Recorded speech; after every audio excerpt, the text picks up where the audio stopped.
Let me understand this then. So as long as people are qualified, if your government continued to only make phone calls to, because both these people who were in earlier received phone calls, a contract being offered, so as long as people are qualified, then it's not patronage if every position is filled with known conservatives. No, as I said, with respect to MacPhie and Company, administrative functions were not followed, and they should have been followed.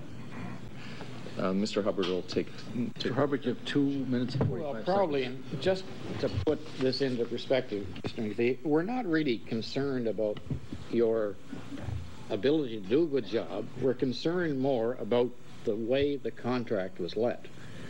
Now, when you arrived in Ottawa, you said that you worked on the budget speech.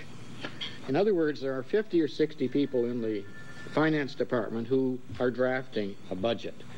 Now, you took it page by page and reviewed those pages and suggested some changes might be made. Is that correct? Let me begin by saying... No, just a yes or no. Page 10 came in today, page 10, 11, and 12.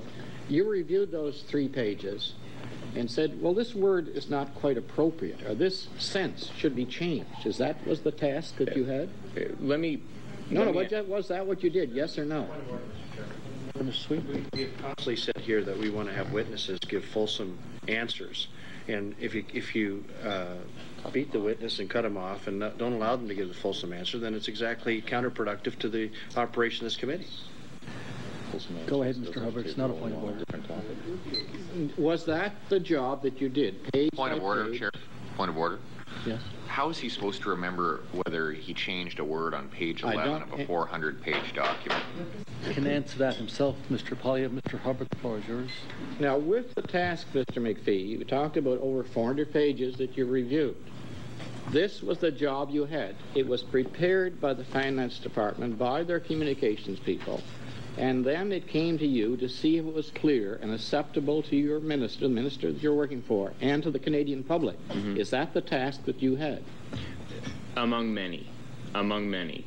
We developed a comprehensive strategy with respect to the budget related to communications. We were heavily involved in project management.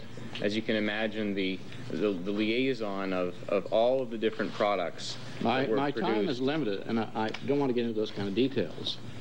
But well, sir, if it was not acceptable to you, if the written document was not acceptable to you, you rewrote it or you sent it back to the staff for rewriting?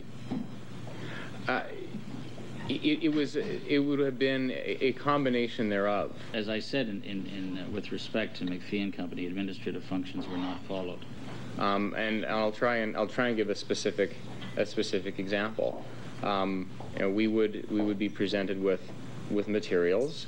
Materials would be circulated amongst ministers' office staff. Part of the role that we played was to consolidate that feedback. I said with respect to MacPhie and Company, administrative functions were not followed. And ensure that was then subsequently provided to the department. But again, sir, I want to emphasize that we did a whole lot of stuff.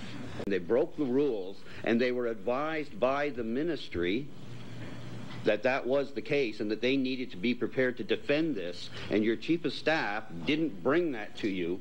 How did you deal with that vis-a-vis your chief of staff who broke their rules at that moment, and I would think not advising you of something pretty serious?